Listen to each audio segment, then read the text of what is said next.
Retired senior Secret Service agent Don Mihalek. Thank you, Don, so much for joining us. Today, the acting Secret Service director said the protective assets that were increased for Trump after the assassination attempt in Pennsylvania were in place yesterday. Had they not been, do you see things playing out differently?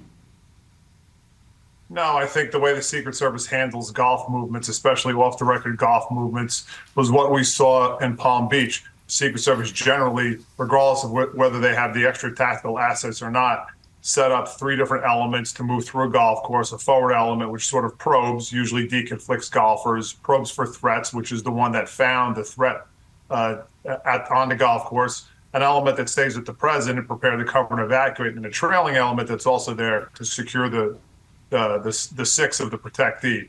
So that part of the protection matrix is the same with or without the extra assets. Of course, having those extra assets there, the helicopter the acting director referred to, the tactical assets, the counter sniper assets, just allowed the Secret Service to have a more robust response, which might be why we saw such a quick and rapid identification of the suspect and apprehension of the suspect versus if the protective profile was more limited. The Secret Service described yesterday's incident as textbook and exemplary response. But what lessons, if any, can be learned from what happened?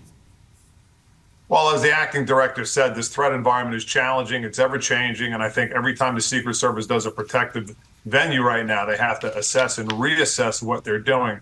I also think in light of the protective venue, they're probably going to reassess standoff distances of any protective venue, which is going to impact local communities and American citizens by closing off and shutting down more areas of where a protectee goes versus the Secret Service tries to be very surgical in what they do to not impact wider communities and shut down entire towns. I think that might be something they're going to look at moving forward.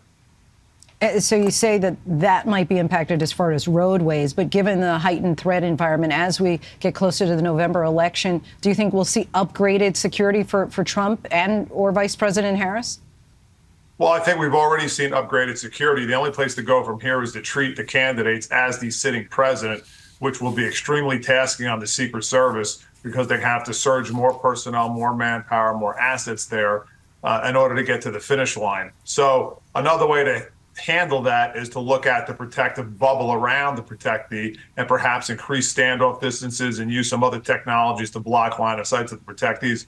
It's a very challenging environment for the Secret Service. It's a very difficult environment to navigate. The candidates want to get out and touch people, want to be seen, and want to be interactive with the voters. And the Secret Service's job is to keep them safe.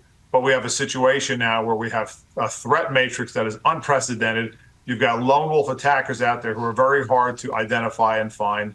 And the Secret Service is going to have to reassess probably on each and every visit how it's handling protective methodology around that visit. Do you think that the Secret Service has the resources it needs?